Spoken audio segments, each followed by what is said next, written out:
ప్రభువైన యేసుక్రీస్తు నామమున మీ అందరికి కూడా శుభాలు తెలియజేస్తూ ఉన్నాను. ఈ రాత్రి సమయంలో మనం ప్రార్థన మాకు నేర్పుమయ్యా అనే విషయాన్ని గురించి మనం గత వారాల్లో మనం ఈ అంశాన్ని గురించి మనం ఆలోచించడం ప్రారంభించాం. ఈ ప్రార్థన అనే అంశాన్ని గురించి వరుసగా మనం దాని గురించి ఆలోచిస్తూ ప్రార్థన మన జీవితాల్లో ఎందుకు కష్టమైపోయింది, ఎందుకు నిర్లక్ష్యం అయిపోయింది, ఈ విషయాలను గురించి మనం గత వారంలో కొన్ని ఆలోచన చేయడం ప్రారంభించాం. ఈ ఆలోచన చేస్తూ ఉన్నప్పుడు ఎందుకు కష్టమైపోయింది అనే మాటను నేను గత వారాల్లో మీకు తెలియజేస్తూ 4 విషయాలను మీ ముందు ఉంచాను. మొదటిది అజ్ఞానము అని చెప్పాను.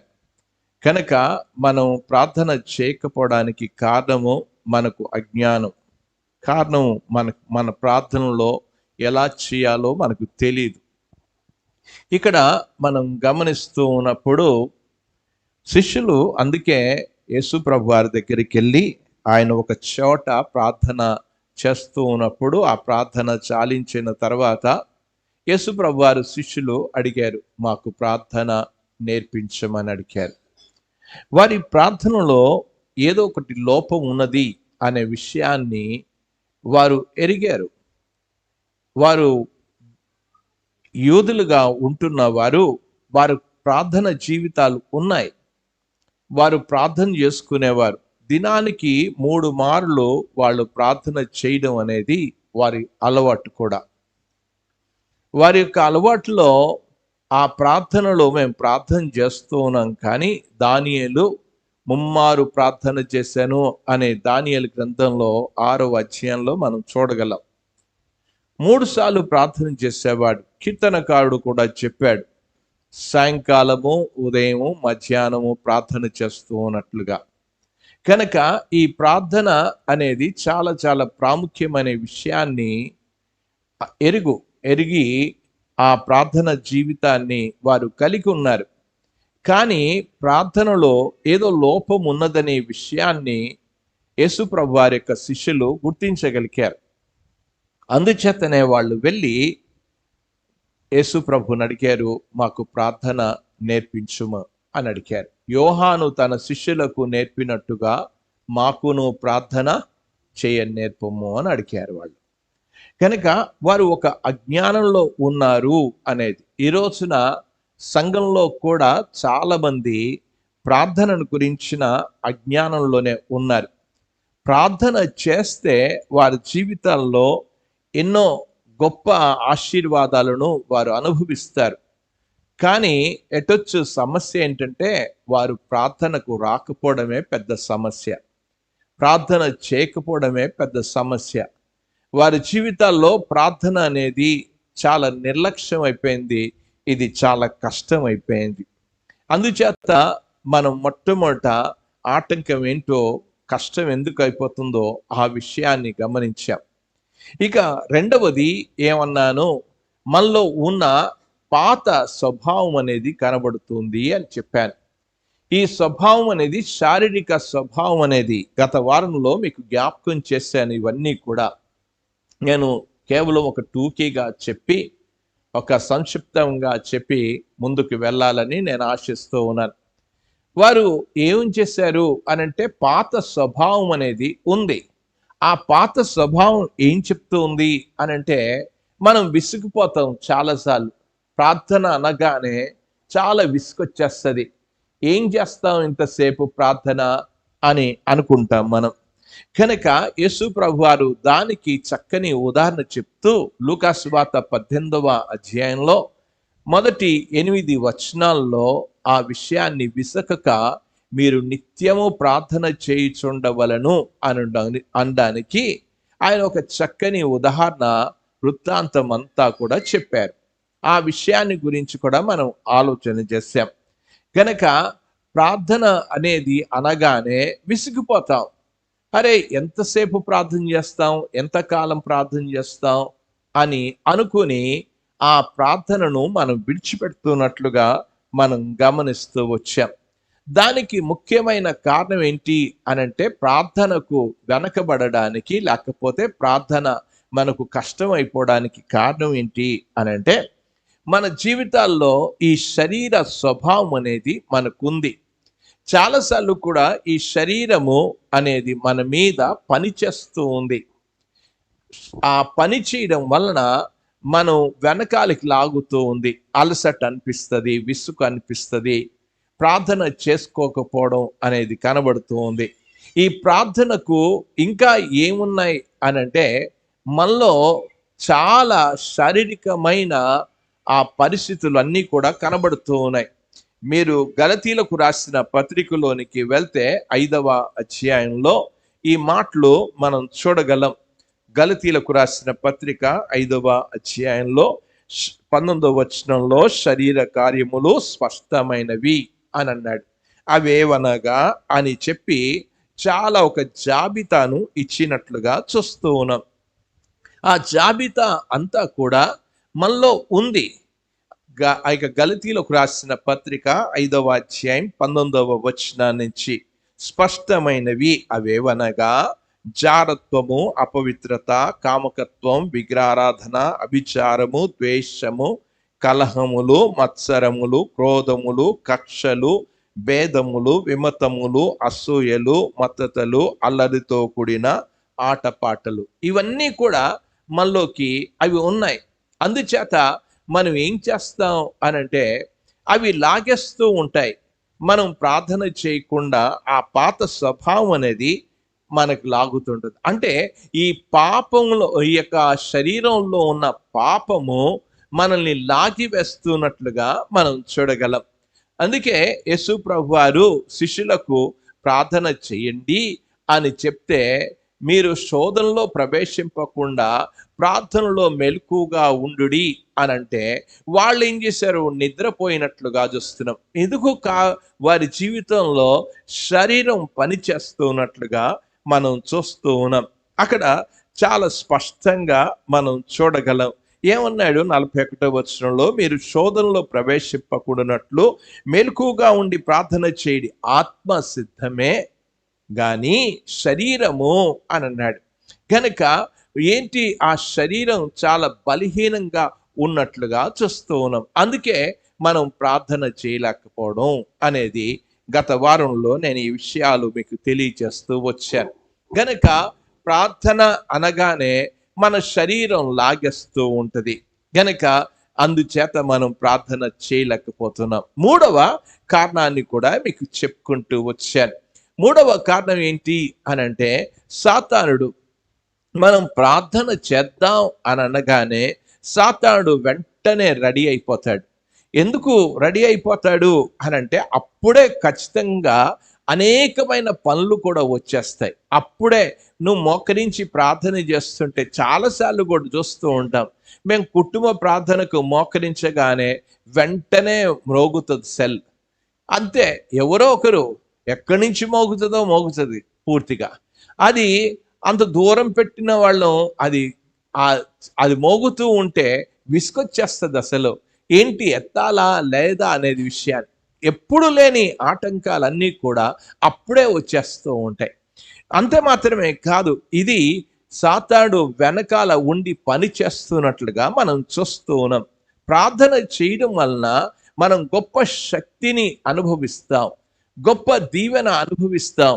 ఆ దీవెన అనుభవించకుండా ప్రార్థనను ఆటంకపరిచే సాతాను శక్తి కనబడుతున్నట్లుగా చూస్తున్నాం. దానికి నేను మీకు చక్కని ఉదాహరణ కూడా చెప్పుకుంటూ వచ్చాను. ఇది దానియేలు గ్రంథంలో 10వ అధ్యాయంలో ఆ యొక్క దానియేలు ప్రార్థన చేస్తూ ఉన్నాడు. ప్రార్థన చేస్తున్నప్పుడు 21 రోజులు ఆటంకపరచబడినట్లుగా చూస్తూ ఉన్నాం. ఎవరు? దేవుని దగ్గర నుంచి ఆ యొక్క జాబు రాకుండా సాతానుడు అడ్డగిస్తున్నట్లుగా చూస్తూ ఉన్నాం. మనం కూడా కొన్నిసార్లు ప్రార్థనకు ఎందుకు జాబు రావడం లేదు అని అనుకుంటాం. కానీ వెనకాల సాతానుడు పని చేస్తున్న ఆ పనిని గురించి మనం ఆలోచించడం లేదు. అందుకే మనం సాతాను తంత్రములను ఎరిగిన వారమై అని అన్నాడు. సాతాను ఎలాగ ఆటంకపరుస్తున్నాడో ఆ విషయాన్ని మనం అర్థం చేసుకుని మనం ప్రార్థన చేయాలి అసలు. కనుక ఈరోజు దేవుని యొక్క వాక్యంలో ఏ కారణం చేత ఎందుకు కష్టం అనిపిస్తుంది అంటే, వెనకాల వాడు పని చేస్తున్నాడు సాతానుడు, నువ్వు ప్రార్థన చేయకుండా మధ్యలోనే ఆపేస్తాడు. ఎన్నో రీతిలుగా ఆటంకపరుస్తూనే ఉంటాడు అనే విషయాన్ని మనకి తెలియకుండానే మనం ప్రార్థన ఇలాగ ప్రారంభించగానే వాడు యుద్ధానికి రెడీ అయిపోతాడు. అందుచేత మరి మనం గమనించి మనం ప్రార్థన చేసి వాటిని జయించవలసిన అవసరత ఉంది. ప్రార్థన అనేది విశ్వాస యొక్క గుండె చప్పుడు కావాలి అసలు. ప్రార్థన అనగానే ప్రతి విశ్వాస యొక్క గుండె చప్పుడు డబ్ డబ్ అని ఎలాగంటదో ఆ విధంగానే మన జీవితాల్లో ప్రార్థన కావాల్సిన అవసరత ఉంది. కనుక సాతానుడు ప్రార్థన మీదనే గురి పెడుతూ ఉన్నాడు అనేది అర్థం చేసుకోవాలి. మనల్ని బలహీనపరుస్తూ ఉన్నాడు అనేది. గనక ఈ విషయాలను గత వారంలో నేను చెప్పుకుంటూ వచ్చాను. ఇక 4వ కారణం ఏంటి అనంటే, మనం ప్రార్థన చేయడం వలన చెప్పాను, ఈ యొక్క సాతానుడు ఆపివేస్తూ ఉంటాడు. మీరు మీ పిల్లల కొరకు ప్రార్థన చేయొచ్చు, లేకపోతే మీ సమస్యల గురించి ప్రార్థన చేయొచ్చు. ఆ దేవుడు మనం చెప్పాడు, మనం ప్రార్థన చేస్తే దేవుడు తప్పకుండా జాబ్ ఇస్తాను అని చెప్పాడు. మనం ఈ విషయాన్ని ఎరగాలి. ఈ విషయాన్ని మనం గ్రహించే మనం ప్రార్థన చేస్తున్నాం. అడుగుడి మీకు ఇవ్వబడును అని చెప్పాడు. కనుక మనం ప్రార్థన చేస్తున్నాం. ప్రార్థన చేస్తున్నప్పుడు సాతానుడు నీకేమీ జాబ్ రాదు, నువ్వేమీ సాధించలేవు అని అంటాడు. కానీ నువ్వు మోకరించి ప్రార్థన చేస్తుంటే దేవునికి అసాధ్యాలు ఏమీ లేదు అసలు. కనుక మన దేవుడు ప్రార్థన ఆలకించువాడైనా కనుక మనం చేయాల్సిన పని ఏంటంటే, సాతాను యొక్క తంత్రాలు ఏంటంటే, నువ్వు ప్రార్థన చేసినా జాబ్ రాదు, ఎందుకు ప్రార్థన చేస్తావు, ఎన్ని సంవత్సరాల నుంచి ప్రార్థన చేస్తున్నావు అని అనుకుంటాం.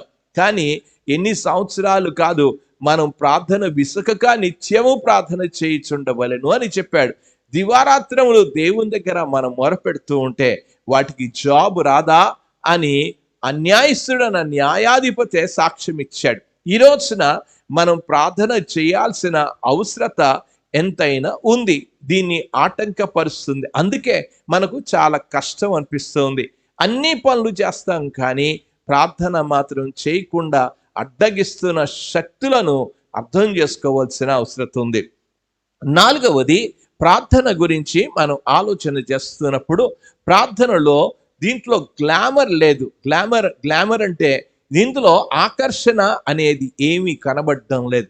ఇక్కడ కూర్చుని పాడేవారికి, పాటలు పాడేవారు, కంఠస్థ వాక్యాలు చెప్పేవారు, వాద్యాలు వాయించేవారు, వారందరూ కూడా కనబడుతూ ఉన్నారు.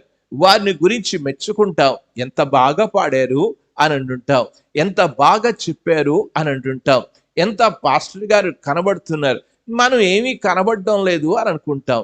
ప్రార్థన అనేది అందులో ఆకర్షణ అనేది కనబడడం లేదు అనుకుంటాం. కానీ ప్రార్థించేవారు వెనకాల ఉండడం చేతనే ఈరోజు దేవుని పరిచర్య జరుగుతూ ఉంది. నేను ఉదయకాల సమయంలో ఈ యొక్క విషయాన్ని గురించి మీ కొరకు వాక్యాన్ని సిద్ధపరుస్తుండగా నాకు 85లో నేను ఆ స్థలానికి కోనేవలసికి రావడం జరిగింది. ఆ 85లో వచ్చినప్పుడు ఎలాంటి పరిస్థితిలో మేము ఉండేవాళ్ళం అనే విషయాన్ని గురించి చాలా మందికి తెలియదు.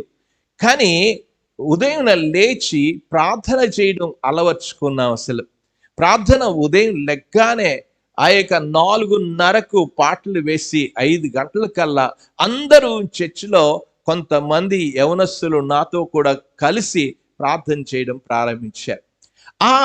ఆ చిన్న గుంపే ప్రార్థన చేస్తున్న గుంపు దేవుడు దీవించడం ప్రారంభించాడు. మాకు వచ్చిన కానుకను గురించి కూడా ఆలోచన మాకేమీ రాలా. దేవుని పరిచర్య అద్భుతంగా దేవుడు చేస్తూ వచ్చాడు. కారణం ఏంటంటే, డబ్బు వలన పరిచర్య జరగదు, దేని వలన జరగదు, కానీ ప్రార్థన వలన కార్యము జరుగుతుంది. ఆ రోజున వారందరూ కూడా ఉదయకాలమున మరి యవనస్తులందరూ కూడా ప్రార్థనలో ఉన్నారు.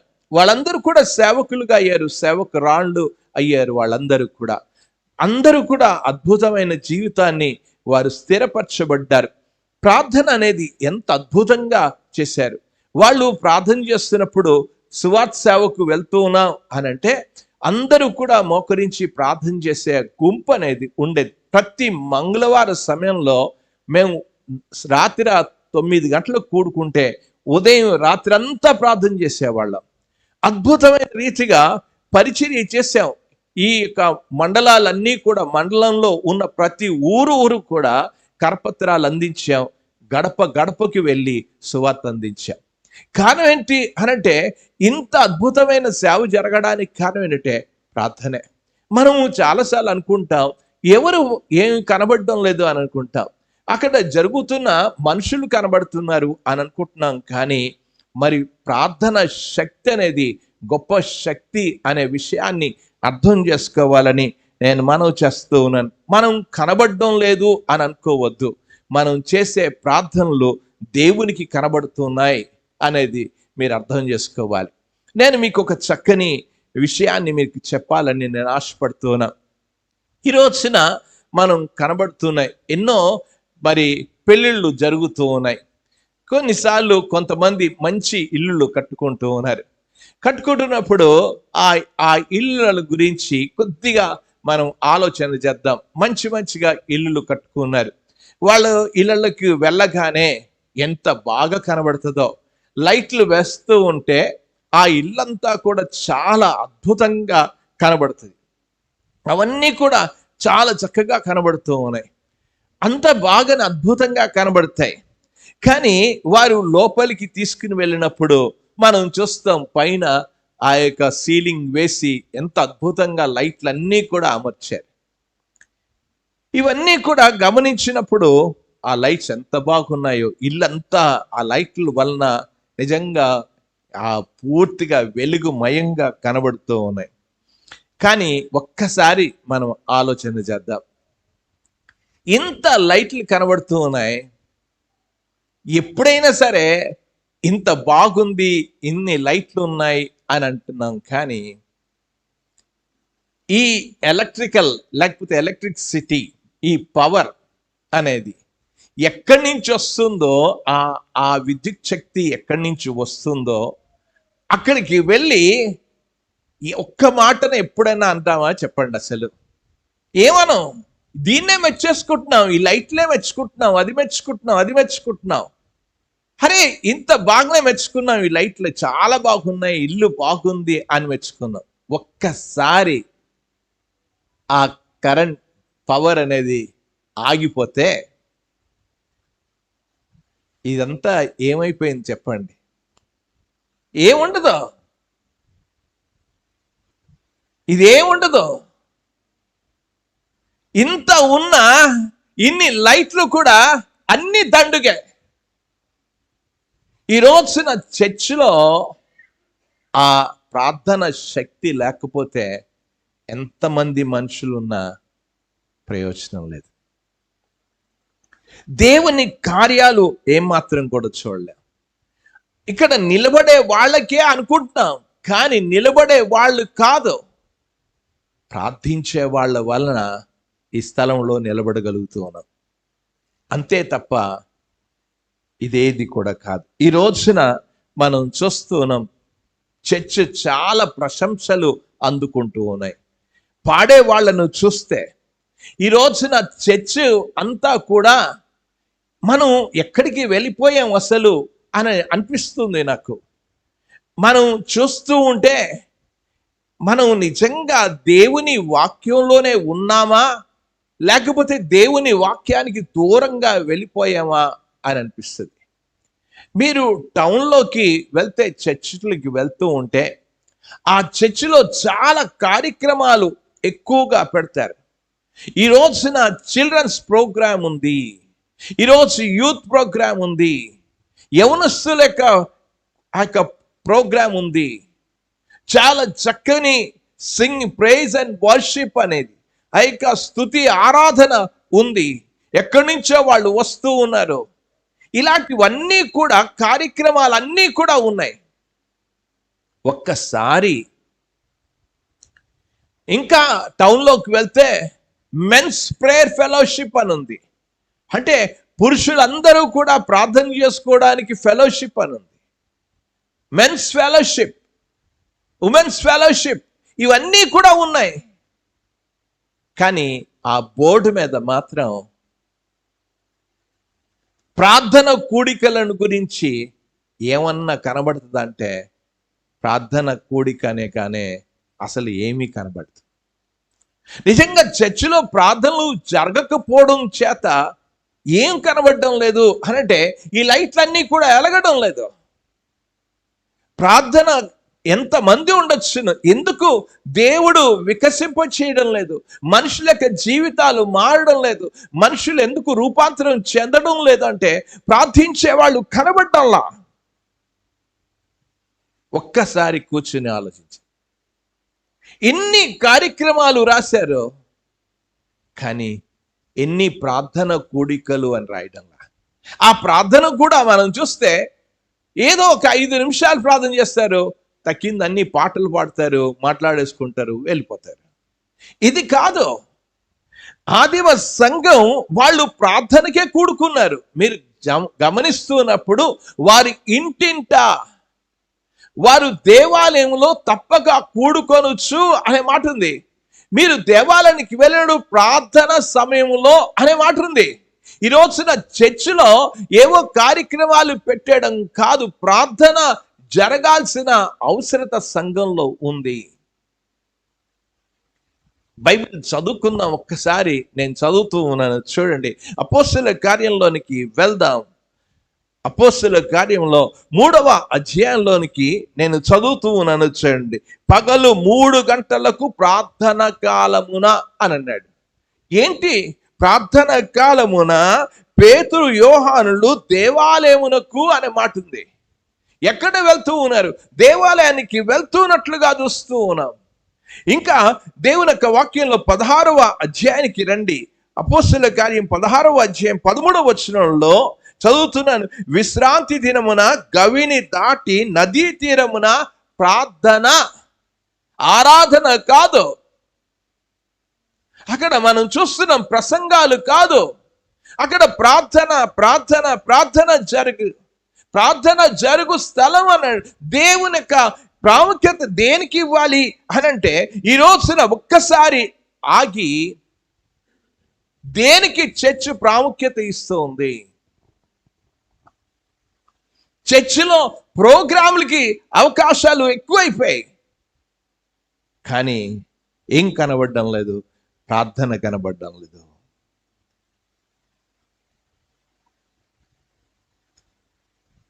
ఎంత విచారకరమైన. అందుకే ఆదిమ సంఘం, నేను కూర్చుని వీటిని అన్నిటినీ అపోస్తలుల కార్యాన్ని ఆలోచన చేస్తూ ఉన్నప్పుడు వారు 30 సంవత్సరాల్లో 3 ఖండాలకు దేవుని యొక్క సువార్త వ్యాపింపజేసేశారు. 30 సంవత్సరాల్లోనే. ఈరోజు మనం చర్చెస్ అయితే సంవత్సరాలు అయిపోతున్నాయి, ఏమీ దాటలేదు. కారణం ఏంటంటే ఆదిమ సంఘం వారు ప్రార్థన చేసుకోవడమే. వారు ప్రార్థన శక్తి అనేది చెప్పాను నేను, ఎలక్ట్రిసిటీ పవర్ అనేది అక్కడ ఉండడం చేత ఇవన్నీ ఎలుగుతూ వచ్చాయి. ఈ రోజున అక్కడ ఉంది. అది కావాల్సింది ఏంటంటే ఈరోజు ప్రార్థన కావాలి. చర్చిలో ప్రార్థనలు నిర్లక్ష్యం అయిపోయి, విశ్వాసి జీవితంలో కూడా ప్రార్థన నిర్లక్ష్యం అయిపోయింది. ప్రార్థన అనగానే మన జీవితంలో దాని గురించి ఆలోచన చేయడం లేదు. అందుకే సంఘంలో కూడా లోతైన ఆధ్యాత్మిక జ్ఞానం లేకుండా పోయింది. వాక్యం పట్ల తృష్ణ కూడా కనబడడం లేదు. కారణం ఏంటంటే ప్రార్థనకు ప్రాధాన్యత లేకుండా పోయింది. ఈరోజు ప్రియమైన వారరా, 4 కారణాలు గత వారాల్లో మీకు తెలియజేస్తూ వచ్చాను. నిర్లక్ష్యం అయిపోయింది. ఎప్పుడైతే నిర్లక్ష్యం అయిపోయిందో ఆధ్యాత్మిక అనుభవంలో లోపం అనేది వచ్చేసింది.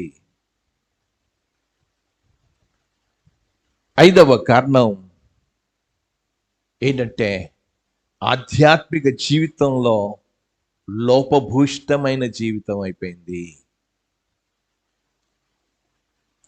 ప్రార్థనలు లేకపోవడం చేత నిజంగా వారి జీవితంలో లోతైన రీతిగా ఎదగకపోతున్నారు.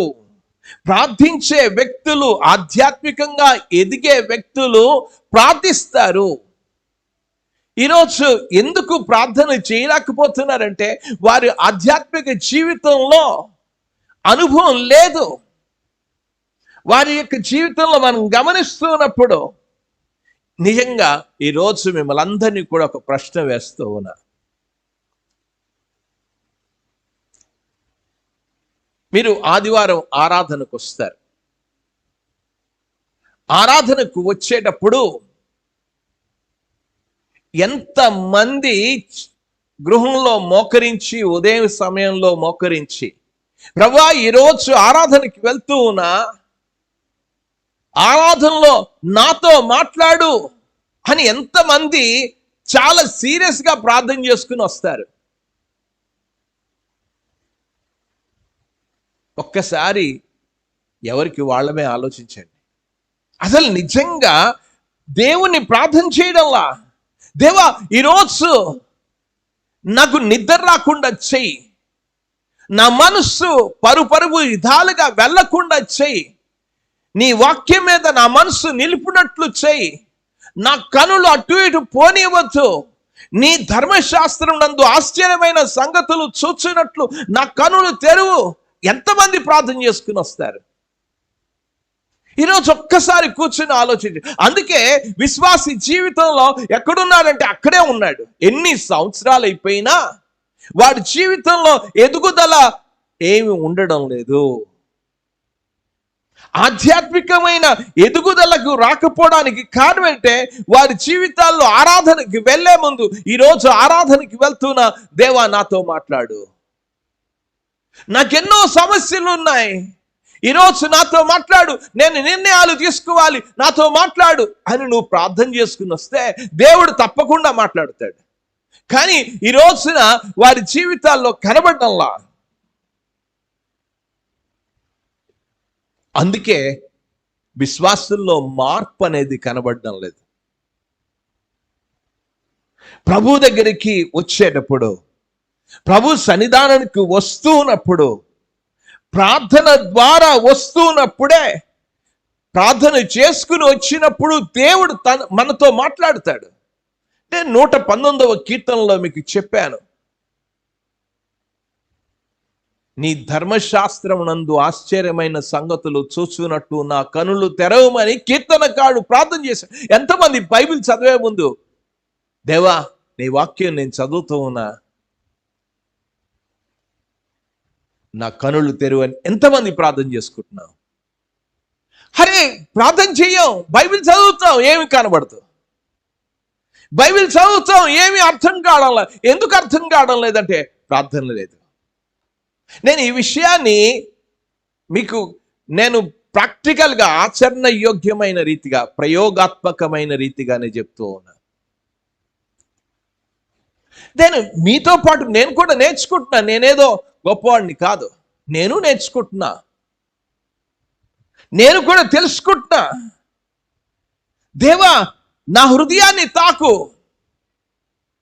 నీ వాక్యము రెండంచెలు గల ఖడ్గము గనుక నీ వాక్యము నా హృదయానికి తాకనివ్వండి, నా జీవితానికి తాకనివ్వండి, నా మనసుకు తాకనివ్వండి.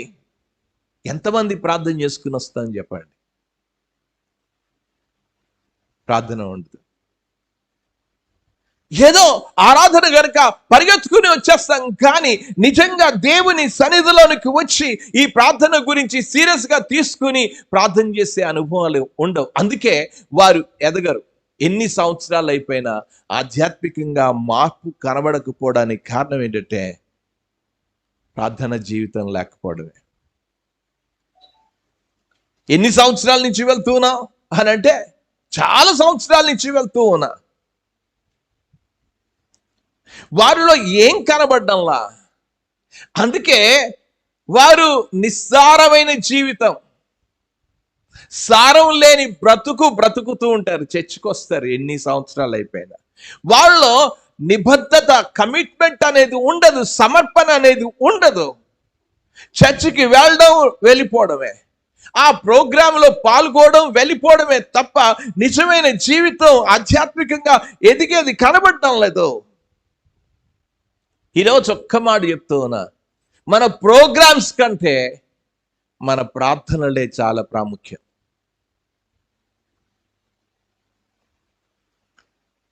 కార్యక్రమాలు ప్రాముఖ్యం కాదు, ప్రార్థనలే చాలా ప్రాముఖ్యం. స్త్రీల సమాజము, ఆ సమాజం, ఈ సమాజం అన్నీ పెట్టేసుకుంటాం. ఆ సమాజాల కన్నా ప్రార్థన సమాజమే చాలా ప్రాముఖ్యం. ప్రార్థనే చాలా. ప్రార్థన చేస్తే దేవుడు ఎన్ని అద్భుతాలు చేస్తాడు. ఈ భూమి మీద ఇప్పటి వరకు ఒక నడవని, ఒక వ్యక్తి చెయ్యని కార్యము, బోధించని బోధ, చెయ్యని ప్రార్థన ఒక వ్యక్తి చేశారు. యేసు ప్రభువారు మాత్రమే ఈ భూమి మీద ఆయన అద్భుతమైన రీతిగా ప్రార్థన చేశారు. ఆయన గొప్ప దేవశాస్త్రవేత్త, దేవశాస్త్ర థియాలజియన్, దేవుని వాక్యం క్షుణ్ణంగా ఎరిగిన వ్యక్తి. అతని యొక్క ప్రార్థన జీవితాన్ని గురించి మనం రాబో వారాల్లో మనం ఆలోచన చేస్తాం. సమదృక్పథ సువార్తల్లో, యోహాను సువార్తల్లో, అంటే మత్తయి, మార్కు, లూకా, యోహాను, ఈ 4 సువార్తల్లో యేసు ప్రభువారు చేసిన ప్రార్థనల జాబితా అంతా ఒకటి తర్వాత ఒకటి మనం చూడబోతాం. ఈ ప్రార్థన యేసు ప్రభువారు చేసినట్లుగా ఎవరు కూడా ప్రార్థన చేయలేదు. ఆయన రాత్రంతా ప్రార్థన చేశారు. ఆయన ఒక విషయాన్ని చూస్తే ప్రార్థన ప్రార్థన ప్రార్థన ప్రార్థన, మీకు అంత జాబితా ఇస్తాను నేనంతా. మనం అందరం కూడా ప్రార్థనలో ఎదగాల్సిన అవసరం ఉంది. అందుకే ఆయన ప్రార్థనతోనే ప్రారంభించారు. మీరు చూడండి దేవుని యొక్క వాక్యంలో, ఈరోజు బాప్తిజాలు తీసుకుంటా అసలు ప్రార్థనే రాదు, బాప్తిజాలు తీసుకుంటా. అందుకే క్లాసులు ఊరికే చెప్పడానికి కారణం ఏంటంటే, ఏ సంఘంలో లేదండి, మీ సంఘంలోనే ఈ క్లాసులు ఏంటి, ఇది చెప్పడం ఏంటి, అసలు మాకు బాప్తిజం ఇచ్చామంటే బాప్తిజం ఇచ్చేస్తారు, కానీ మీ దగ్గరికి వచ్చినప్పుడు కల్లా ఏవో కండిషన్లు పెడతారు, లేనిపోని కండిషన్లు పెడతారు, ఏం లేనిపోని షరతులు పెడతారు వారు. అసలు నిజంగా ప్రార్థన రావాలి కదా. దేవుణ్ణి నువ్వు ప్రార్థన చేయకుండా ఎలాగ రక్షింపడతావు చెప్పు? అసలు ప్రార్థనే లేవు, ప్రార్థనే రాదు. దేవుని యొక్క వాక్యంలో అన్నాడు, ప్రభు నామను బట్టి ప్రార్థన చేయవాడు ఎవడో వాడు రక్షింపబడను అన్నాడు. ప్రార్థనే రాదు ఈ రోజున. విశ్వాసులు అంటారు, మరి ప్రార్థన రాని విశ్వాసం ఎలాగవుతాడో నాకు అర్థం కాల. ప్రార్థన లేని జీవితం అసలు అంతకు ముందు కూడా చెప్పాను, నీరు లేని బావే. దానివల్ల ప్రయోజనం ఏంటి? విశ్వాసి జీవితంలో ప్రార్థన రావాలి. యేసు ప్రభు వారు బాప్తిజం తీసుకున్నప్పుడు ఏం చేశారో చదువుతున్నాను చూడండి. లూకా సువార్తలోనికి రండి, 3వ అధ్యాయంలోనికి వెళ్దాం. 21వ వచనంలో చదువుతూ ఉన్నాను చూడండి. ప్రజలందరూ బాప్తిజం పొందినప్పుడు యేసు కూడా బాప్తిజం పొంది, అక్కడ చెప్పాడు, పొంది ప్రార్థన చెయ్యుచుండగా అని అన్నాడు. ఏం చేశాడో చూడండి. ఈరోజు బాప్తిజం అడుగుతున్నాం, అసలు ప్రార్థనే రాదు. ప్రార్థన చెయ్యుచుండగా ఏం చేశారు ఆయన?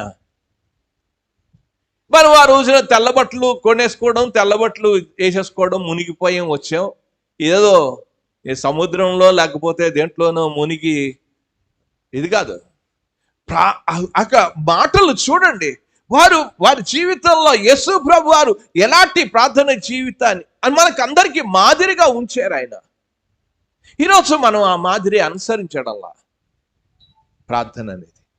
చివరిగా ఇదే లూకా సువార్తలో మనం గమనిస్తూ ఉన్నప్పుడు 23వ అధ్యాయానికి రండి. మొదటి అక్కడ ప్రారంభమైంది ప్రార్థన, చివరికి వచ్చినప్పుడు కల్లా ఎలాగ ప్రార్థన చేశారో ఆ విషయాన్ని గురించి కూడా దేవుని యొక్క వాక్యంలో మనం చూడగలం. ఏం చెప్పాడు? 46 వచనంలో చదువుతున్నాను. అప్పుడు యేసు 23:46 వచనంలో, అప్పుడు యేసు గొప్ప శబ్దముతో కేకలు వేసి తండ్రి, అక్కడ కూడా ప్రార్థనతోనే చివరిగా ముగించారు. ఈరోజు విశ్వాసి జీవితం ఎలాగ ప్రారంభించాలి, ఎలాగ ముగించాలి? అసలు విశ్వాసి జీవితంలో ప్రార్థనే లేదు. మనం ఉదయం లెగ్గానే ప్రార్థనతో ముగించాలి. నిద్రపోయేటప్పుడు ప్రార్థనతో ప్రారంభించాలి, ఉదయం ముగించాలి ప్రార్థనతోనే. ఈరోజు కనబడ్డంలా ప్రార్థనతో ప్రారంభం లేదు, ప్రార్థనతో ముగింపు లేదు. ఈరోజు విశ్వాసి జీవితం, యేసు ప్రభు వారి జీవితంలో ప్రార్థన ఎంత ప్రాముఖ్యత. ఈరోజు సంఘంలో ప్రార్థన లేకపోవడం అనేది ఆధ్యాత్మికంగా వికలాంగులయ్యాం. ఇక్కడ అర్థం చేసుకోవాలి. ప్రార్థన లేని సంఘంలో ఉన్న సభ్యులంతా వికలాంగులు. వికలాంగులు అంటే ఒక చెయ్యి, ఒక కాలో నడవలేంది. మనం ఒక్కసారి ఆలోచన చేద్దాం. ఒక వ్యక్తి ఆ చెట్టు కింద, ఇప్పుడు మనం ఎండాకాలం చూస్తున్నప్పుడు ఆ చెట్ల కింద మెల్లిగా వేసుకుని మంచాలు వేసుకుని పడుకుంటాం చల్లగా ఉండాలని. ఆ పడుకున్న వ్యక్తి ఒక పాము వచ్చింది. వాడు పడుకున్నాడు. ఇప్పుడు ఆ పాము వచ్చింది. వీడేమో పక్షవాయువు గలవాడు. పామును చూస్తూ ఉన్నాడు కానీ ఏం చేయలేడు, ఏం కొట్టలేడు. ఈ రోజున చర్చిలో జరుగుతున్న ప్రమాదాలు, విశ్వాసుల యొక్క కుటుంబాల్లో ఎన్నో ప్రమాదాలు జరుగుతున్నా ప్రార్థన లేని వికలాంగుల వలన సాతాన్ని ఎదుర్కోలేకపోతున్నాం, జయించలేకపోతున్నాం. యేసు ప్రభు వారు ఆయన బాప్తీసం తీసుకున్నాడు, ప్రార్థన చేశారు. సాతానుడు వచ్చినప్పుడు ఎలాగ ఎదుర్కొన్నారు? ఆయన ఎంత అద్భుతంగా ఎదుర్కొన్నారు. ఈ రోజున విశ్వాసి జీవితంలో సమస్యలను ఎదుర్కోవాలంటే ప్రార్థన జీవితం కావాలి. ఈరోజు ప్రార్థన కనబడటం లేదు, వికలాంగులుగా ఉన్నారు. వాక్యం చూడలేని గుడ్డివారుగా ఉన్నారు. వాక్యం అర్థం చేసుకోలేని మందమతులుగా ఉన్నారు. ఎందుకు? వికలాంగులు. ప్రార్థన లేని జీవితాలు వికలాంగమైన జీవితమే. అందుకే ఈ రోజున చర్చిలో సంఘాలు, విశ్వాసులు సరిగ్గా ప్రార్థన జీవితాలు లేకపోవడం వలన బలహీనమైపోయి. 6వ కారణం ఏంటి అనంటే, ఈ ప్రార్థన అనేది, స్పష్టమైన ప్రార్థన చాలా మందికి తెలియదు. చాలా మందికి తెలియదు.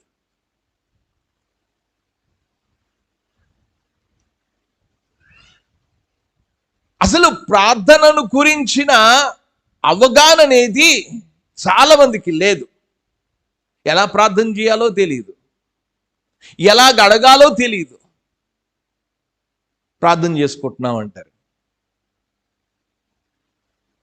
ఒక్కసారి నేను మా వాళ్ళందరికీ చెప్తూ ఉంటా, మీరు ప్రార్థన చేస్తున్నప్పుడు, ప్రార్థన అనగానే అందరికీ మొబైల్స్ ఉన్నాయి కదా, ఆ మొబైల్స్ తీసుకుని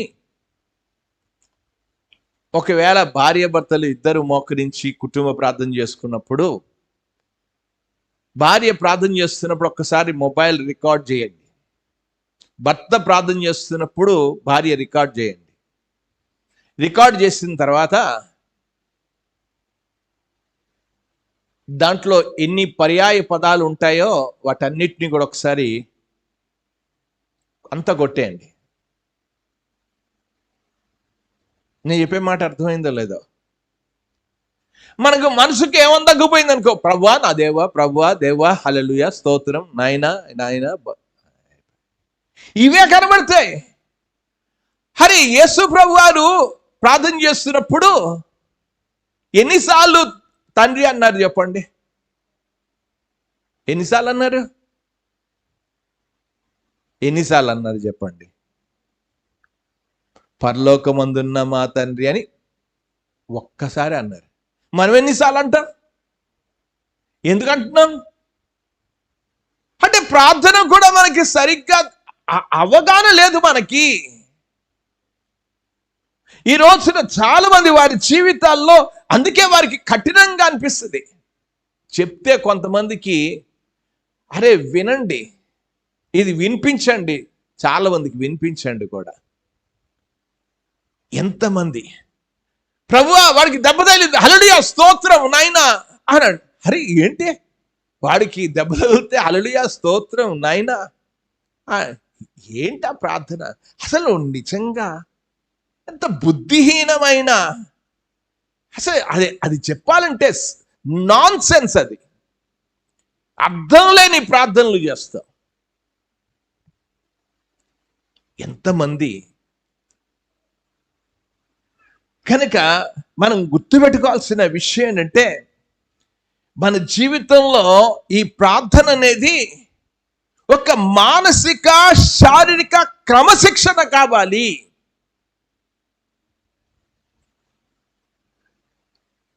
దేవుని వాక్యంలో మీరు గమనించాలి, ప్రార్థన చేయడం అనేది ఆతృతగా చేయమని చెప్పడం లేదు. నేను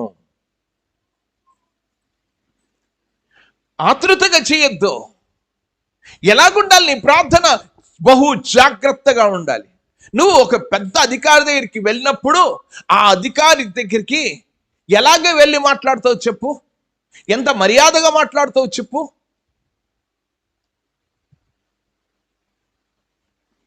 అక్కడ ఒక అధికారి ముందు నిలబడినప్పుడు ఎంత క్రమశిక్షణ, మనస్సు, నోరు అన్ని ఆధీనంలో పెట్టుకుని మాట్లాడతాం. ఈరోజు ప్రార్థన దగ్గరికి వచ్చినప్పుడు కల్లా మనకు క్రమశిక్షణ లేకుండా పోయింది. ఎక్కడికో వెళ్ళిపోతాం, మనసులు ఎక్కడికో వెళ్ళిపోతాయి.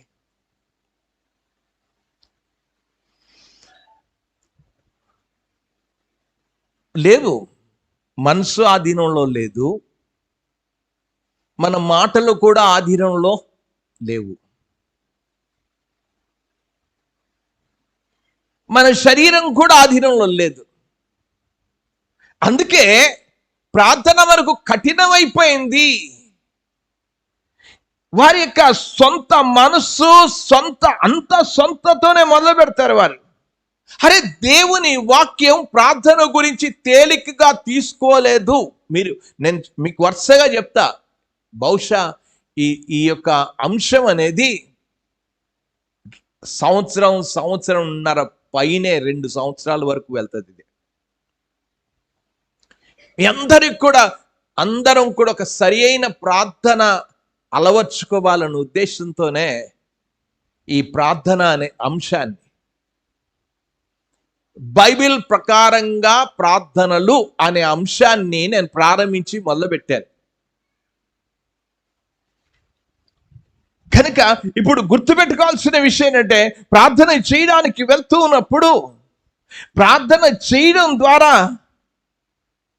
నువ్వు ఈ ప్రార్థన అంశాన్ని వింటూ వెళ్తున్నప్పుడు ఇంతకు ముందు కన్నా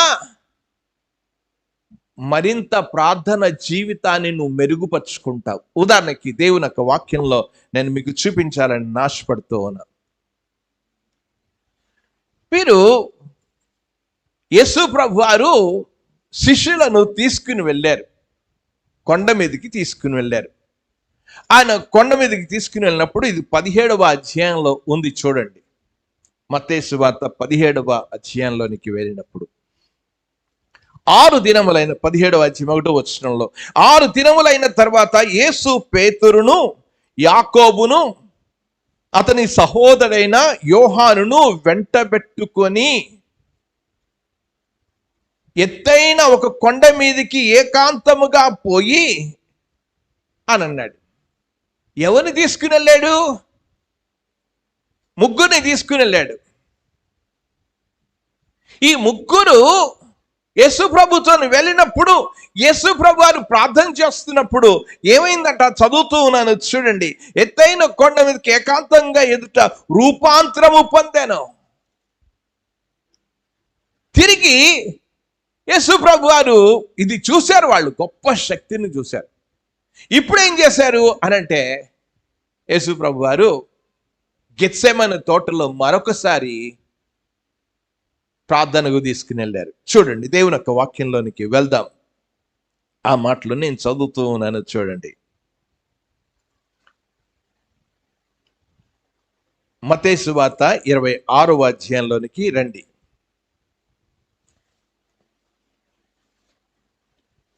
26వ అధ్యాయంలో 36వ వచనం నుంచి చదువుతున్నాను. అంతటా యేసు వారితో కూడా గెత్సెమనే అనబడిన చోటికి వచ్చి, నేను అక్కడికి వెళ్ళి ప్రార్థన చేసి వచ్చే వరకు మీరు ఇక్కడ కూర్చుండని శిష్యులతో చెప్పి, పేతురును, జెబెదయి 2 కుమారులను అనంటే యోహాను, యాకోబులు వారు యోహాను, యాకోబులను ఏం చేశారంట? వెంటబెట్టుకొని వాళ్ళిద్దరిని తీసుకుని వెళ్ళారు. ఇద్దరిని తీసుకుని వెళ్తే ఇప్పుడు మొత్తం ఎంతమంది? 12 మంది. 12 మందిలో ఒకడు ఇస్కరియోతు యూదా వెళ్ళిపోయాడు. ఎంతమంది ఉన్నారు? 11 మంది ఉన్నారు. 11 మందిలో ముగ్గురిని ముందుకు తీసుకుని వెళ్ళి తక్కిన వాళ్ళని వెనకాల ఉంచాడు. 8 మందిని కొద్ది దూరంలో ఉంచాడు. యేసు ప్రభు వారు ముగ్గురిని తీసుకుని వెళ్ళారు. ముందుకి తీసుకుని వెళ్తే ఏం చేశారు? ఈ ముగ్గురు నిద్రపోయారు. ఈ రోజున ప్రార్థన అనగానే ఎందుకు కష్టం? ప్రార్థన అనగానే నువ్వు మెలకుగా ఉండాల్సిన అవసరం ఉంది. అందుకే చెప్పాను, నీ మనస్సు, నీ నోరు, నీ శరీరం ఈ క్రమశిక్షణ లేకపోవడం చేత ప్రార్థన కష్టమైపోయింది. ఎందుకు కష్టమైపోయింది? ఈ రోజున ప్రియమైన వారడా, ప్రార్థన ఇక్కడ రాగానే మన మనసులో ఎక్కడికెక్కడికో వెళ్ళిపోతూ ఉన్నాయి. ఏం చేయాలి? దేవుని యొక్క వాక్యంలో చదువుతున్నాను. కొరింథీయులకు రాసిన 2వ పత్రికలోనికి వెళ్దాం. 2వ పత్రికలో 10వ అధ్యాయంలోకి వెళ్దాం. ఏం చేసేవారు? ఏం చెయ్యాలి మనం? 5వ వచనంలో, మేము వితర్కములను, దేవుని గూర్చిన జ్ఞానమును అడ్డగించు ప్రతి ఆటంకమును పడదోసి ప్రతి ఆలోచనను క్రీస్తునకు చెరపట్టి. ప్రభువా, నేను ప్రార్థనకు మోకరిస్తున్నాడు, పరిపరి విధాలుగా వెళ్ళిపోతుంది ఆలోచనలు, చెరపెట్టు, దాన్ని ఆ యొక్క అదుపులో ఉంచు, నా మాటలు అదుపులో ఉంచు, నా మనసును అదుపులో ఉంచు. ప్రార్థన అనేది ఈ రోజున మన మనస్సు, మన మాటలు, మన శరీరం కంట్రోల్లో ఉండి ప్రార్థన చేస్తే దేవుని యొక్క ఆశీర్వాదాలు మనం అనుభవిస్తాం. చివరిగా 7వ విషయం ఏంటి అనంటే, ప్రార్థన అనగానే మన జీవితంలో ఏం కావాలి అనంటే, విధేయత, పరిశుద్ధత 2 కావాలి. 7వ కారణం ఏంటంటే, ఎందుకు కష్టం అయిపోతుందంటే, విధేయత చూపడం కష్టమైపోయింది, పరిశుద్ధంగా జీవించడం కష్టమైపోయింది. అందుకే ప్రార్థన చేయడం కష్టం. దేవుని యొక్క వాక్యంలో నేను చదువుతూ ఉన్నాను, చూడండి.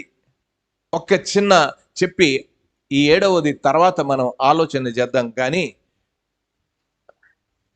యోహాను సువార్త 15వ అధ్యాయంలో 7వ వచనంలో చదువుతూ ఉన్నాను, చూడండి.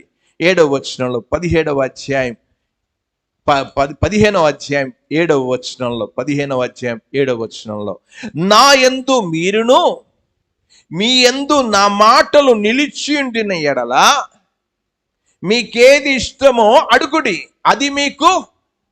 ఎప్పుడు అడగాలి? ఎప్పుడు ఇస్తాడు? అంటే అర్థం చేసుకోవాల్సిన విషయం ఏంటంటే, మన ప్రార్థనకు జాబు రావాలి అనంటే, మన ప్రార్థనలకు జాబు రాకపోవడానికి కారణం ఏంటి? మన జీవితంలో ఏమీ లేదు అనంటే, మనం ఆ మాటలు నా యందు మీరును మీ యందు నేనును, ఇంకేమన్నాడు? నా మాటలు. ఈ రోజు నాకు కావాల్సిందంటే మాటలు నిలిచుండడం అంటే విధేయత చూపడం, ఆయనలో జీవించడం అంటే పరిశుద్ధమైన జీవితం. ఇవి రెండూ లేనప్పుడు ప్రార్థనకు జాబ్ రాదు. వాక్యానికి విధేయత చూపకుండా ప్రార్థనకు జాబ్ రాదు. దీన్ని వివరించాను, కానీ ఒక్క మాట చెప్పి మనం ప్రార్థనలోకి వెళ్దాం. లూకా సువార్తలోనికి వెళ్దాం. లూకా సువార్తలో ఒక మాటను మీకు చదివి వినిపిస్తూ ఉన్నాను, చూడండి. 6వ అధ్యాయం 46వ వచనంలో, నేను చెప్పు మాట ప్రకారం మీరు చెయ్యక ప్రభువా ప్రభువా అని పిలుచుట. అరే, నేను చెప్పే మాటలు మీరు చెయ్యరు, నేను చెప్పే మాటలు మీలో ఉండదు, నేను చెప్పినట్లుగా మీ జీవిత విధానం ఉండదు.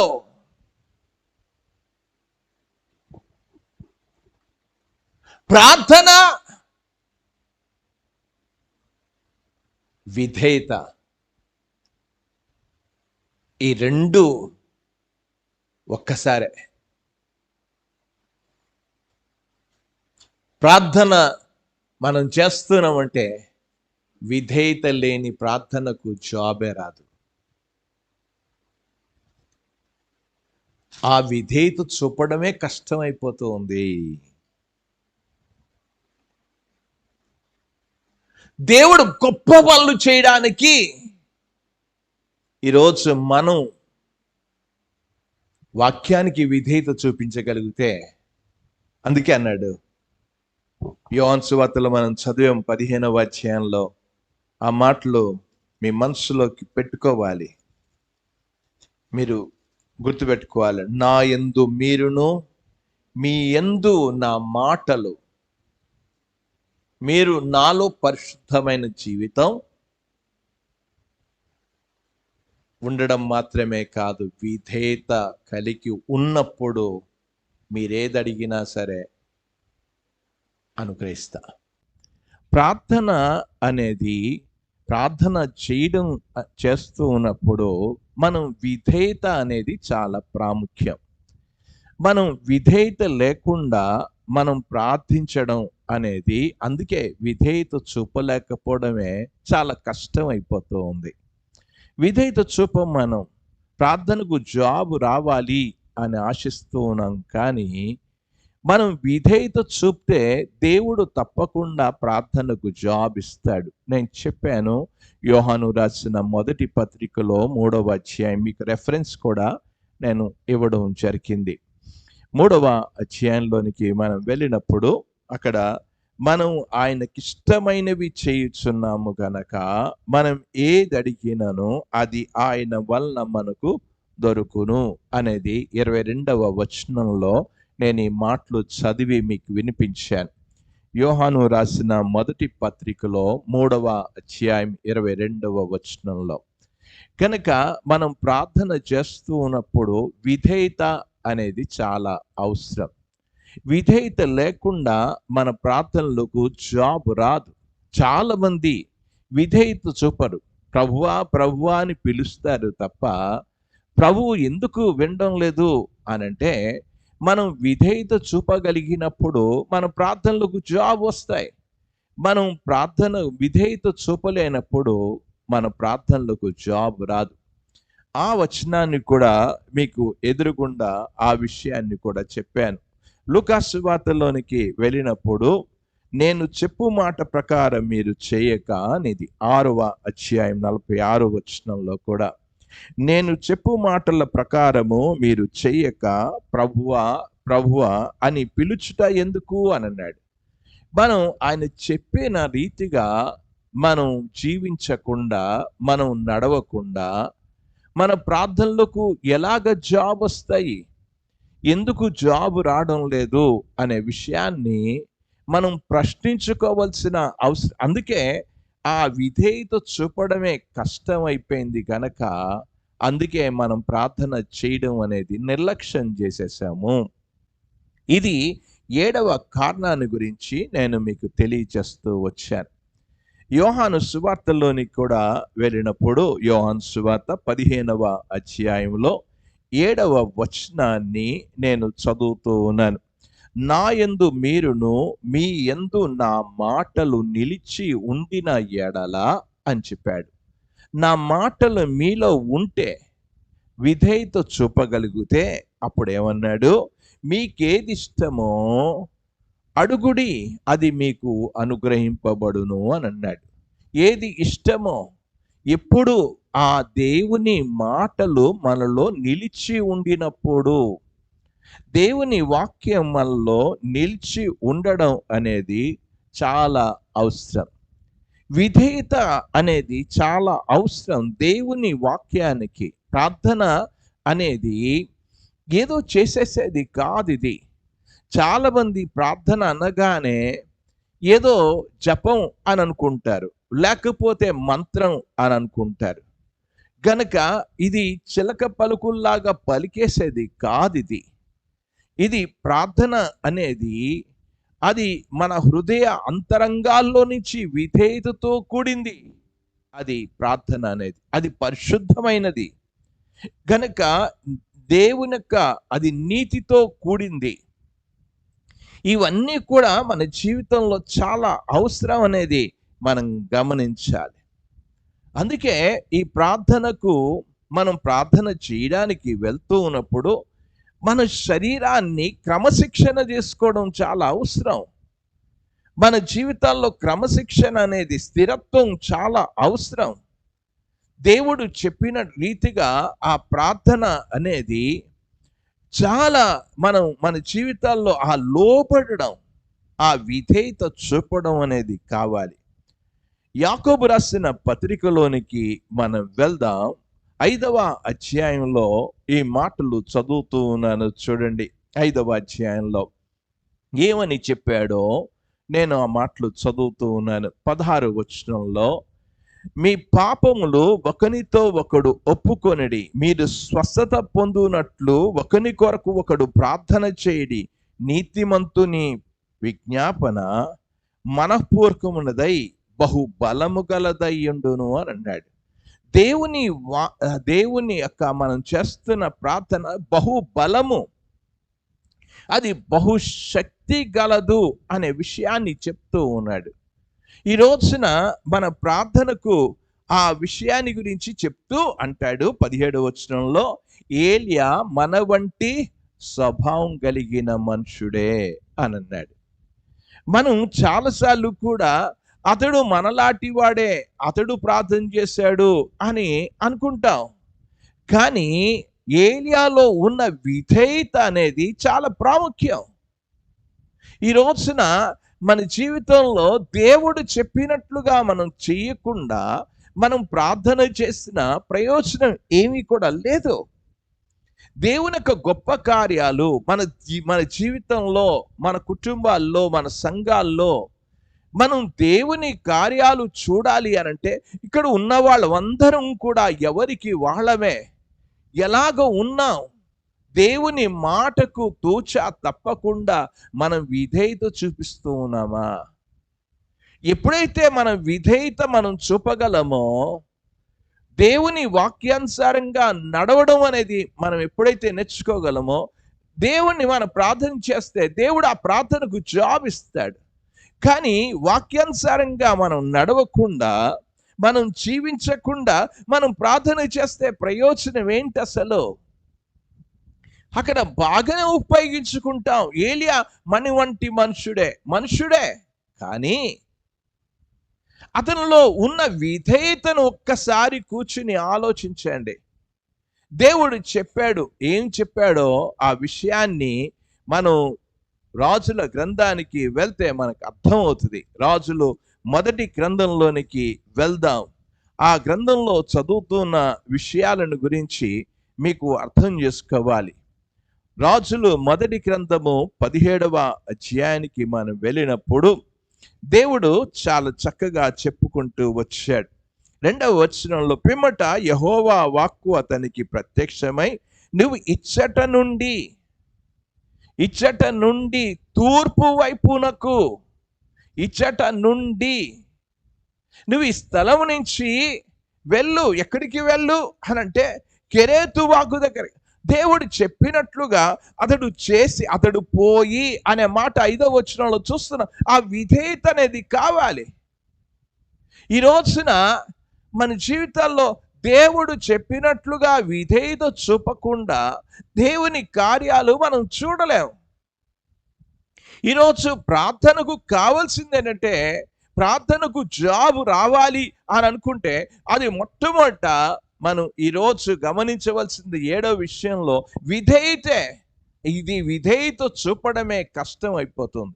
మీరు ఎవరినన్నా అడిగితే అలాగా మేము జీవించలేమండి, అలాగ ఉండలేమండి, ఎందుకు అలాగంటూ ఉన్నారు అంటే దేవుని వాక్యానికి విధేయత చూపడం అనేది ఎంత కష్టమో అనే విషయాన్ని చాలా మంది భావిస్తున్నారు. అది కాదు భావించేది. మన జీవితంలో మనం నేర్చుకోవాల్సిన విషయం ఏంటంటే దేవుని వాక్యానికి విధేయత చూపడం నేర్చుకో. దేవా, నీ వాక్యానికి నేను నీ వాక్యానికి నేను లోబడతా. ఏదైనా సరే దేవుడు మన ప్రార్థనలకు జవాబు ఇవ్వాలి అనంటే విధేయత అనేది చాలా ముఖ్యం. దేవుడు చెప్పాడు, అతడు పోయి నువ్వు లెగు అసలు ఇక్కడి నుంచి అనంటే, ప్రభువా ఏంటి అసలు ఊరంతా కూడా కరువై ఉంటే ఎక్కడికి వెళ్ళమంటావు? దేవుడు చెప్పాడు, నువ్వు వెళ్ళు అన్నాడు. అంతే, వెళ్ళాడు, అక్కడ పోయాడు. ఆ విధేయత అనేది కావాలి. ఇంకా నేను చదువుతూ ఉన్నాను, చూడండి 9వ వచనంలో, 8-9 వచనం. అంతటా యెహోవా వాక్కు అతనికి ప్రత్యక్షమై ఇలాగు సెలవిచ్చాను, నీవు సిదోను పట్టణ సంబంధమైన సారెపతు అను ఊరికి పోయి అచ్చట ఉంచుము. అక్కడికి వెళ్ళు అంటే అక్కడికి వెళ్ళాడు. ఎక్కడికి వెళ్ళమంటే అక్కడికి వెళ్ళాడు. ఈ రోజున ఏం చేయమంటే అది చేయగలిగినప్పుడే మన ప్రార్థనలకు జవాబు వస్తాయి. అవి చెయ్యం. మనం మొట్టమొదట దేవుణ్ణి అడిగే అర్హత ఏంటి అనంటే, మనం జీవించి దేవుణ్ణి అడుగు, దేవుడు నీకు సహాయం చేస్తాడు. ఈ రోజున మనం జీవించాం, దేవుని వాక్యానికి విధేయత చూపించాం, దేవుని మాత్రం అడిగేస్తూ ఉంటాం. అందుకే మన జీవితాల్లో ఎందుకు ప్రార్థనలకు జవాబు రావంటే, ఎందుకు కష్టం, ఎవడు చూపిస్తాడండి విధేయత అని అనుకుంటాం. నువ్వు ప్రార్థన చేసే ముందు నీ విధేయతను కనపరచు, అప్పుడు దేవుడు తప్పకుండా జవాబు ఇస్తాడు. చూడండి దేవుని యొక్క వాక్యంలో హెచ్కేలు గ్రంథానికి వెళ్దాం. యెషయా గ్రంథంలోనికి వెళ్దాం. మన్నించాలి, 38వ అధ్యాయం, యెషయా గ్రంథం 38వ అధ్యాయంలో హిజ్కియాకి ఒక మరణకరమైన రోగము సంభవించింది, చచ్చిపోతాడు. ఇక చచ్చిపోతాడు అనే విషయాన్ని వెళ్ళి యెషయా చెప్పాడు. వెళ్ళి ఆమోజు కుమారుడైన యెషయా అతని యొద్దకు వచ్చి, నీవు మరణమగుచున్నావు అని మొదటి వచనంలో, నువ్వు చచ్చిపోతావు అని అన్నాడు. అయితే దేవుని సన్నిధిలో అతడు ప్రార్థన చేసిన ప్రార్థన ఎలాగున్నదో దేవుని యొక్క వాక్యంలో చదువుతూ ఉన్నాను. చూడండి ఆ మాటలు ఎలా రాయ. 3వ వచనం, యెహోవా యథార్థ హృదయుడనై సత్యముతో నీ సన్నిధిని నేనెట్లు నడుచుకుంటునో, నేను ఎలా జీవించాను, ఎలా నడుచుకున్నా, నువ్వు చెప్పినట్లు నడుచుకున్నా, నీ దృష్టికి అనుకూలముగా సమస్తమును నేనెట్లు జరిగించుతునో నేను చేశాను, ఇప్పుడు అడుగుతున్నా. నువ్వు కూడా దేవుణ్ణి ప్రార్థన చేసే ముందు, ప్రభువా నీ వాక్యానికి నేను విధేయత చూపించాను, నీ వాక్యానికి నేను లోబడ్డాను. ఈరోజు నువ్వు ఆ మాట చెప్పగలిగితే దేవుడిని ప్రార్థనలకు జాబ్ ఇస్తాడు. కానీ ఈరోజు మనం ఏం చేస్తున్నామంటే అలాంటి ప్రార్థనలు మనం చేయడం లేదు, అలాంటి జీవితాన్ని జీవించడం లేదు. దేవునికి కావాల్సింది ప్రార్థనకు విధేయత కావాలి. ఎప్పుడైతే విధేయత మనం చూపించగలుగుతామో దేవుడు మన ప్రార్థనలకు జవాబిస్తాడు. దేవునికి అవిధేయత చూపించి నువ్వు ఎంత ప్రార్థన చేసుకున్నా ప్రయోజనం ఏమీ ఉండదు. దేవుని యొక్క వాక్యంలో సమూయేలు గ్రంథానికి మనం వెళ్దాం. సమూయేలు గ్రంథంలో మొదటి గ్రంథము 15వ అధ్యాయంలో సౌలుని పంపిస్తాడు. ఆ యొక్క సమూయేలుని సౌలు దగ్గరికి పంపిస్తాడు. పంపించినప్పుడు ఏం చెప్పాడో ఆ విషయాన్ని ఒక్కసారి కూర్చుని ఆలోచించాలని మనవి చేస్తూ ఉన్నా. ఏమన్నాడు? 1వ వచనంలో, సమూయేలు మొదటి గ్రంథము 15వ అధ్యాయం 1వ వచనంలో, నొకానొక దినమున సమూయేలు సౌలును పిలిచి, యెహోవా ఇశ్రాయేలుకు ఈ తన జనుల మీద నిన్ను రాజుగా అభిషేకించుటకై నన్ను పంపెను. యెహోవా మాట విను, దేవుని మాట విను. దేవుని మాటకు విధేయత చూపడం నేర్చుకో. నేను ఎలాగ దేవుని వాక్యానుసారంగా నడిచానో, జీవించానో అది నువ్వు దేవుడు ముందు చెప్పగలిగిన పరిస్థితి కావాలి. సౌలు అంటాడు, నేను దేవుని వాక్యాన్ని జీవించాను. ఈ రోజున చర్చిలో కూడా ఇలాంటి వేషధారులే ఉంటారు. అందుకే దేవుడు వారి ప్రార్థనలకు జవాబు ఇవ్వడు.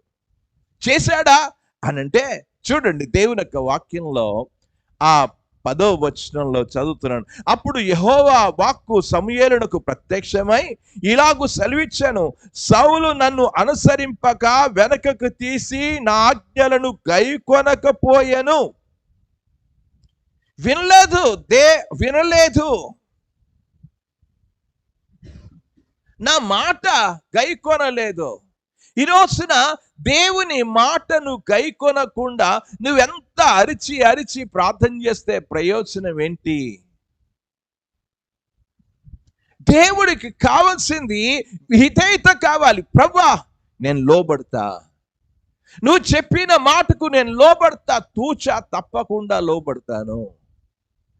ఆ విధేయత అనేది మన ప్రార్థనలో చూడగలిగినప్పుడు, చూపగలిగినప్పుడు దేవుడు తప్పకుండా ప్రార్థనకు జవాబిస్తాడు. ఈ రోజున మన ప్రార్థనలకు జవాబు రాకపోవడానికి కారణం ఏంటంటే మన విధేయత లోపించింది. ఒక్కసారి కూర్చుని ఆలోచించు, దేవా ఆ విధేయత అనేది ఎలాగుండాలి? నీతితో కూడిన విధేయత కలిగి ఉండాలి. చాలా మంది విధేయత చూపిస్తారు, ముఖం సెగలించుకుని ఆయాసం పెట్టుకుని.